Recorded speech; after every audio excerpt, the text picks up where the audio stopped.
Hi everyone, আমি শম্পা। আজকে খুব সহজ পদ্ধতিতে ছোলার ডালের বড়া রেসিপি শেয়ার করছি। ছোলার ডালটিকে 4 ঘন্টা আগে ভিজিয়ে রেখে ভালো করে বেটে নিয়েছি। তারপর এটাতে পেঁয়াজ কুচি, লঙ্কা কুচি, হলুদ, লঙ্কা গুঁড়ো, জিরে গুঁড়ো এবং স্বাদ অনুসারে লবণ ও অল্প পরিমাণে চিনি দেব।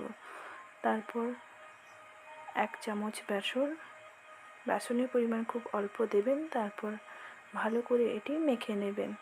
এবার তেল গরম হলে ছোট ছোট আকারে বড়া আকারে ভেজে নেব। ছোট ছোট আকারেই ভাজবেন যাতে খেতে মুচমুচে হয়। একবার বৃষ্টির সময় এরকম ভেজে খেয়ে দেখবেন, খুব সহজ পদ্ধতিতে খুব ভালো একটি নাস্তা তৈরি হয়ে যাবে। বাড়ির সকলেই ছোট থেকে বড় সবাই পছন্দ করবে। ধন্যবাদ।